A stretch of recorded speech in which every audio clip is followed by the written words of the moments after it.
Hello, fellow bibliophiles, and welcome back to Blatantly Bookish. I'm Marissa, and today I would like to do my Jane Austen July reading wrap-up.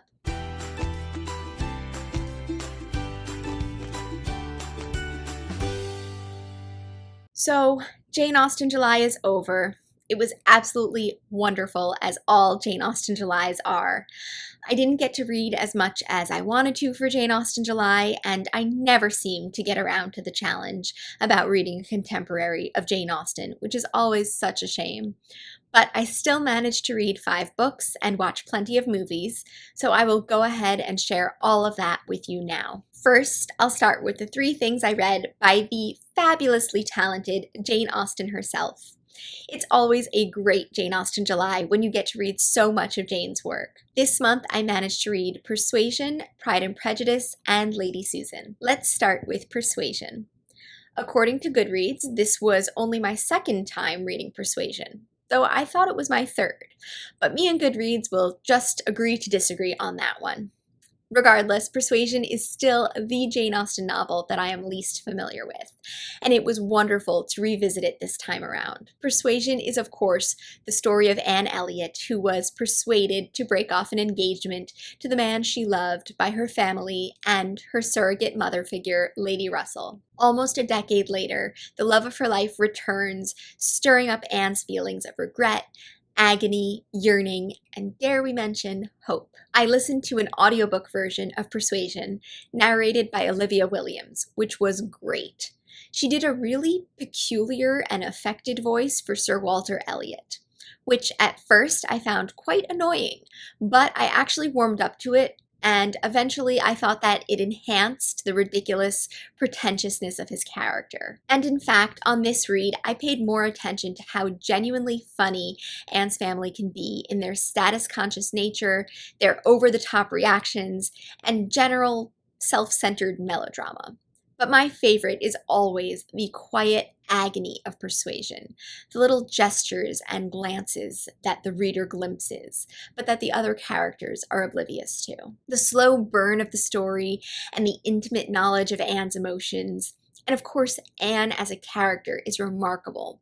And unlike Lizzie Bennet or Emma Woodhouse, Anne is a character that I respect more and more each time I revisit her. Her fortitude and gentleness, her patience and ability to endure, and she's all the more interesting in that she's so quiet and subdued. She never demands my attention as a reader, and yet I am so attuned to her every thought and feeling. And then, of course, there is the famous letter from Captain Wentworth, the honest, beautiful, and raw outpouring of Wentworth's emotion that mirrors everything Anne has harbored the entirety of the book. It's just perfection. As Austen states, such a letter was not to be soon recovered from. And I don't know if I ever will truly recover from that scene in Persuasion. Or when I do recover from it, perhaps it's time to pick up Persuasion again. One thing that I noticed in this particular read is how I feel like there's this tendency to think of Anne as past her prime or already on the shelf. But it's hard to reconcile this idea with how her older sister is perceived.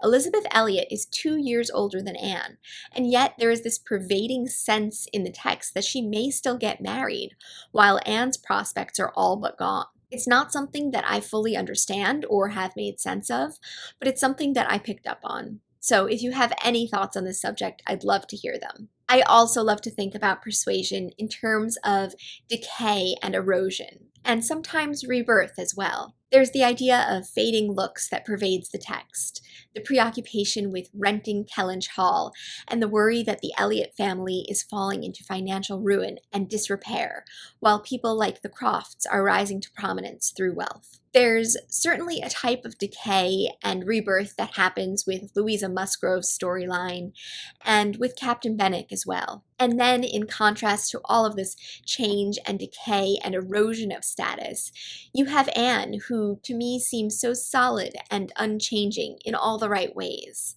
almost improved and smoothed out by the water of change, if you will, that erodes the other characters in the text. That hasn't clearly been fully thought out. But if I were to read Persuasion again, I'd focus on these themes of decay, erosion, and perhaps the sea as well. So if you read Persuasion this past month, what did you pick up on most or gain from the text this time around? Or if you read Persuasion for the first time, what did you think about it in general? And then, of course, I watched the Netflix Persuasion, which I discussed plenty in my review of the movie. It doesn't deserve any more of my attention here. If you did not like the Netflix version of Persuasion, or even if you did, I urge you to watch my favorite adaptation of Persuasion, the 1995 version with Amanda Ruth as Anne Elliot.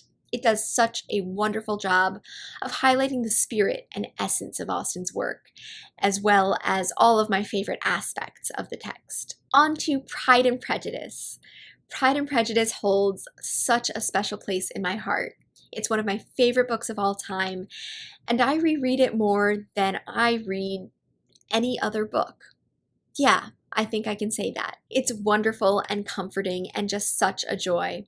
Pride and Prejudice, of course, is the story of the 5 Bennet daughters as they navigate the Regency era marriage market. There are no sons in the Bennet family, so the daughters feel this immense pressure to marry, and to marry well, in order to achieve long-term financial security for themselves and their sisters. The marriage market seems promising when the wealthy and eligible Mr. Bingley moves in next door and takes an immediate interest in the eldest daughter, Jane. But Bingley's status-conscious friend, Mr. Darcy, is disdainful of the Bennet society and continuously clashes with the second oldest daughter, Elizabeth Bennet. I absolutely love reading this book and noticing new things that I previously overlooked or had previously interpreted differently.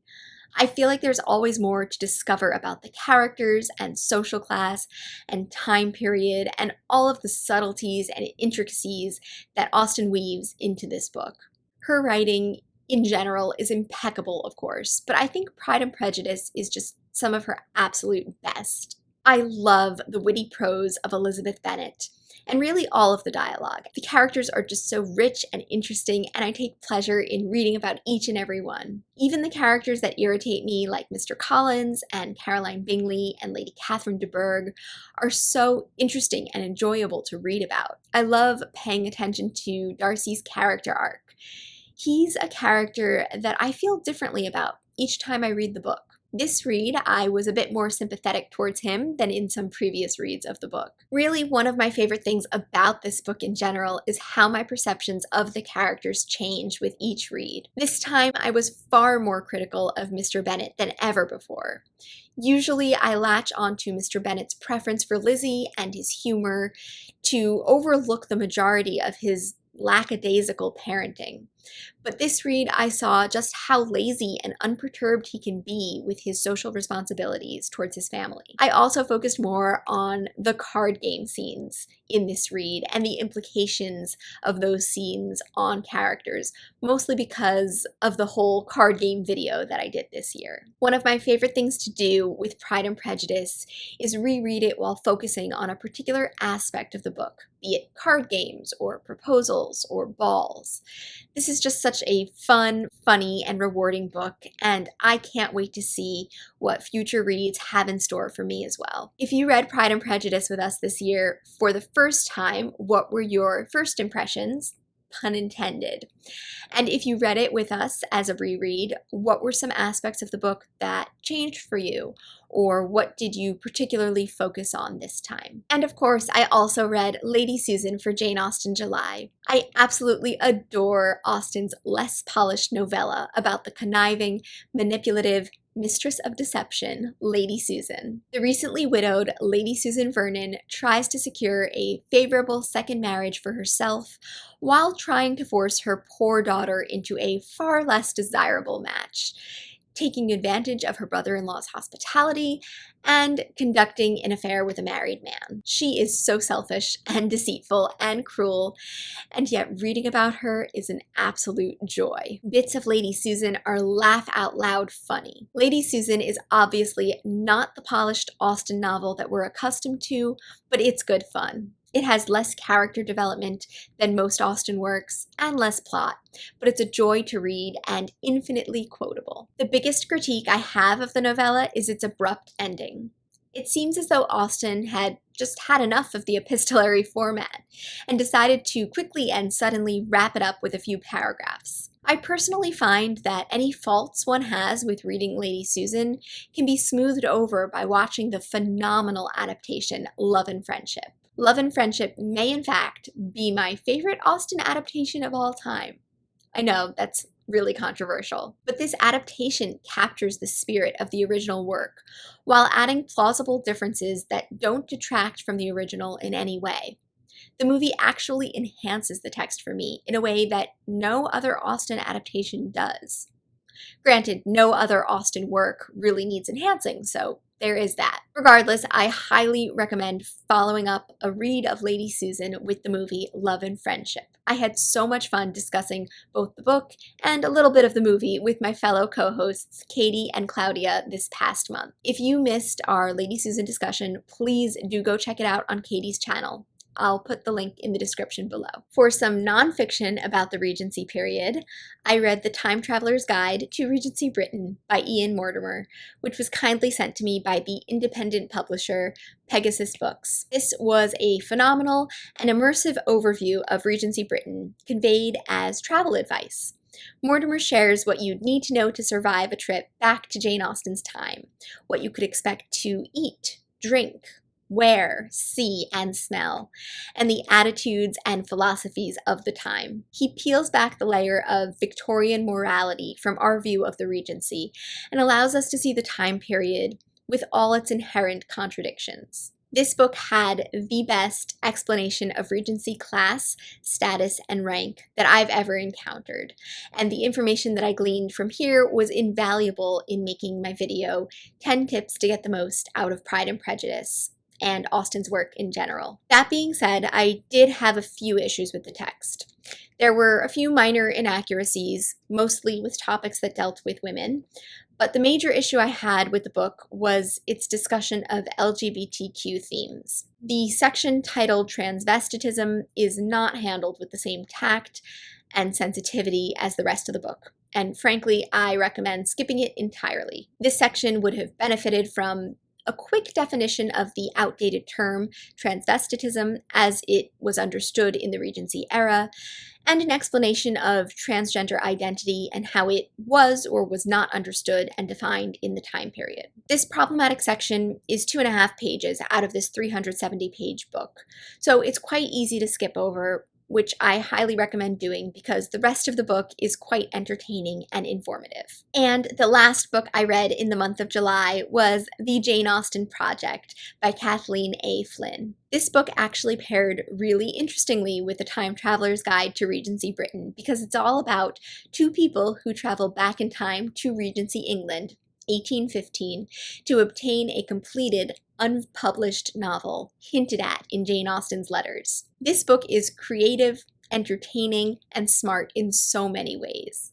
The premise of the book allows it to be part biography of Jane Austen, part nonfiction about Regency Britain, and partly an indulgence for Jane Austen fans. The time travel premise allows for exposition on facts about Regency Britain without feeling forced or out of place or boring in any way. In the same way, the characters who travel back in time discuss biographical events in Austen's life that they are aware just happened or will happen in an effortless yet approachable way. This very clearly fiction book is full of nonfiction and facts, but that's easy to forget while you're focused on the characters and plot. Is it weird that I think one of the best ways to absorb facts is in the guise of fiction? And then we have to talk about the way this book indulges Austen fans.